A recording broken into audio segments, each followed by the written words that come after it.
Salut, aujourd'hui on va regarder 2 parties que j'ai faites. Donc comme d'habitude c'est des cadences rapides. La première c'est une partie, de blitz en 3 minutes, où j'avais les blancs et la deuxième ça sera une partie de boulettes, donc en 1 minute, où j'avais les noirs. Et le thème commun de ces 2 parties, c'est qu'il y a eu dans les 2 cas, sacrifice d'une pièce, pour ouvrir des lignes et faire une attaque, assez fatale à mon adversaire, du côté où son roi était roqué. Donc voilà, donc utiliser un sacrifice d'une pièce mineure, donc c'était un fou dans le premier cas, un cavalier dans le deuxième, en cadence rapide évidemment, donc c'est pas des parties où il y a une grande précision, mais c'est des parties assez fun. Donc un sacrifice d'une pièce mineure à chaque fois. Côté gauche de l'échiquier, en l'occurrence dans les 2 parties, une attaque assez rapide et foudroyante du côté du roi adverse. Donc on y va pour cette première partie. Mon adversaire me fait rentrer dans une scandinave. Je prends le pion évidemment et je ne m'attarde pas bien sûr à défendre ce pion, ça, c'est sans intérêt pour moi. Je préfère développer mon jeu. Voilà, mon adversaire reprend ce pion et on se retrouve dans cette configuration évidemment où mon adversaire double attaque ce cavalier, mais il n'y a aucun souci parce que moi-même je le protège 2 fois, donc ce qui m'évitera d'avoir un souci s'il n'avait pas été défendu 2 fois avec un dédoublement de pion. On continue de se développer, je chasse son fou. Évidemment, je lui propose l'échange tout de suite. Il le refuse. Je viens chasser sa dame et éventuellement en enfilade avec son cavalier, menacer à son tour à lui de lui dédoubler ces pions-là. Et là, il rock, évidemment, il fait le grand rock. Donc à chaque fois qu'on est dans ce cas de figure-là, on envisage tout de suite une attaque de ce côté-là avec ses pions d'une manière ou d'une autre. C'est toujours un thème assez récurrent. Auparavant, j'avais échangé le cavalier et mis mon fou dans cette situation-là, mais ça lui pose aucun problème puisqu'il va interposer son pion. Je place mes 2 cavaliers dans une bonne position évidemment où à terme ils vont m'aider avec cette attaque de pion à détruire, on va dire, ce côté-là de la défense de mon adversaire. Lui-même, et ça c'est un thème très classique, va venir pousser côté droit de l'échiquier pour me détruire évidemment de ce côté-là. Je viens tout de suite le bloquer avec ce pion-là. Et là, on va commencer notre attaque, évidemment, de ce côté-là, avec ces 2 pièces qui attaquent ici ce pion-là, mais il va le défendre assez facilement. Et c'est là où je conçois pour la première fois le sacrifice de cette pièce, parce que, évidemment, s'il me prend là, je reprends avec le pion, et la ligne se retrouve complètement ouverte pour ma tour, avec dans l'idée, bien sûr, assez rapidement, d'avancer là, de pouvoir mettre cette dame ici et cette double attaque ici pour mater son roi. Donc ça va pas se faire aussi simplement que ça, mais j'entrevois tout de suite cette possibilité. Donc l'échange se produit comme prévu. Là je viens solidifier ma chaîne de pions, en espérant évidemment amener ma dame ici pour faire cette attaque d'une manière ou d'une autre de ce côté-là. Il va venir tout de suite pour endommager cette chaîne de pions. Je viens avec l'idée de supprimer son cavalier, bien sûr, parce qu'il va me gêner dans mon attaque sur cette colonne A, évidemment.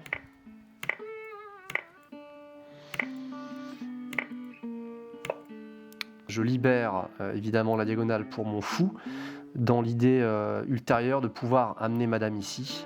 Et donc appliquer cette idée d'utiliser cette colonne libre. Là, évidemment, avant de pouvoir mettre en place ce plan et d'exploiter cette colonne, je vois évidemment qu'il y a cette double attaque-là avec l'échec sur mon roi. Donc je vais tout de suite pousser mon roi et pouvoir ensuite passer à à l'attaque. Donc c'est ce que je fais tout de suite. Il propose un échange de dames, évidemment je ne vais pas le faire. Je viens mettre un échec ici, une fois, 2 fois avec ma tour. Et là c'est déjà trop tard, parce que la dame peut revenir ici. Et évidemment c'est trop tard, il est échec et mat. Ma dame ici, mon fou ici, bloque ces 2 cases. Cette case-là est bloquée par ma tour. Et mon pion ici bloque ces 2 cases. Donc c'est l'échec et mat, malheureusement.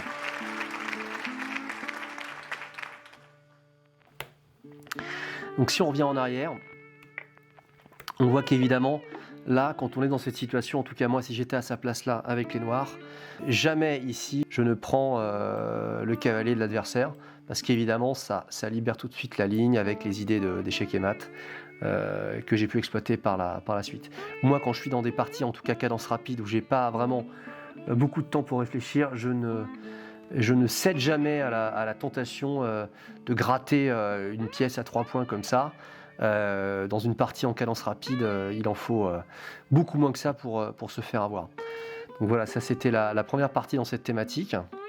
Et on va regarder tout de suite la deuxième partie, qui est vraiment assez identique, assez symétrique à celle-ci, sauf que j'avais les noirs, et c'est du même côté que j'ai pu faire l'attaque, avec un sacrifice de pièces vraiment assez identique à celui-là. On va regarder tout de suite.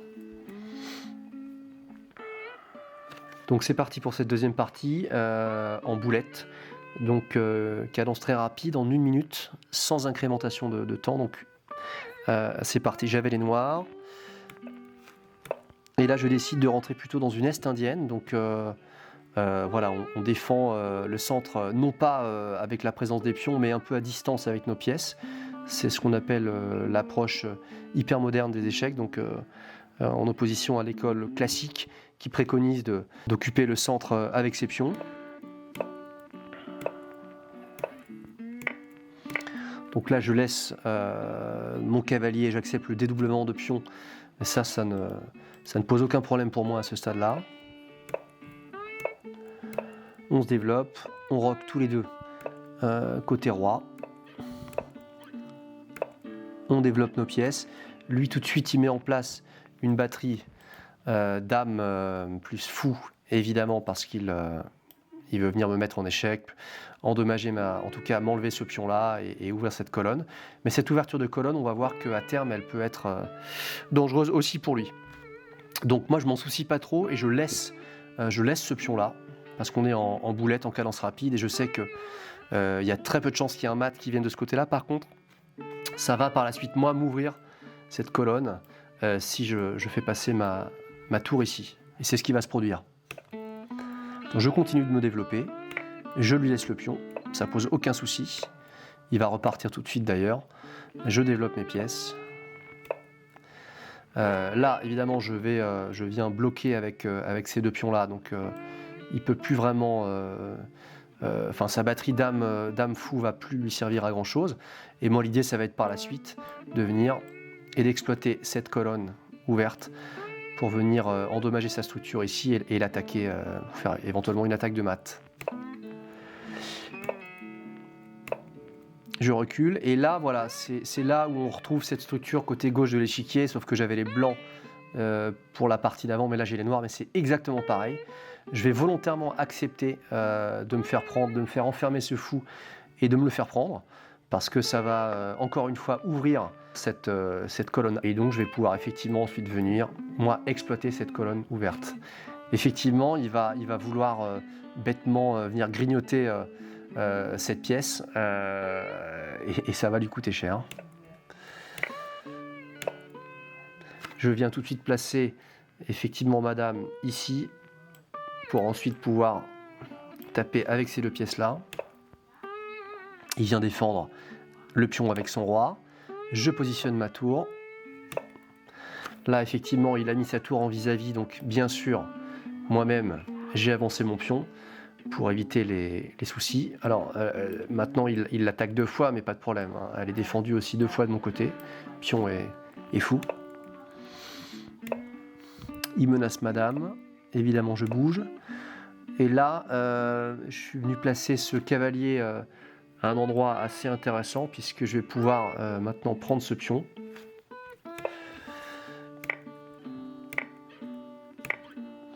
Là, je me retrouve dans une situation où évidemment on a un échec à la découverte, donc il va devoir bouger son roi assez rapidement. Et là, je viens faire une erreur, mais on est en boulette, donc cadence ultra rapide et il ne le voit pas. Je viens menacer sa tour avec mon cavalier. Il ne le voit toujours pas. Au contraire, il vient menacer indirectement ma dame avec ce clouage de mon cavalier. Mais c'est trop tard dans cette position-là. C'est échec et mat. Avec le fou qui protège la tour. Et effectivement, cette case-là bloquée par ma tour. Et celle-ci bloquée par mon cavalier. Alors évidemment, la partie n'aurait pas dû se terminer comme ça parce que il pouvait bien sûr là prendre ma tour avec son fou, mais moi par la suite j'amenais d'autres pièces à la rescousse sur cette colonne ouverte. En tout cas, c'est toujours un thème très dangereux que d'ouvrir cette colonne côté roi, et dans ces deux parties, dans ces deux cas de figure, comme on le voit qui sont assez symétriques puisque je fais une attaque à gauche de l'échiquier à chaque fois, j'ai exploité ces colonnes ouvertes pour mater mon adversaire.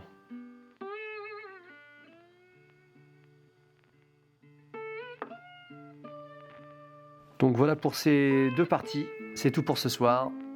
Salut!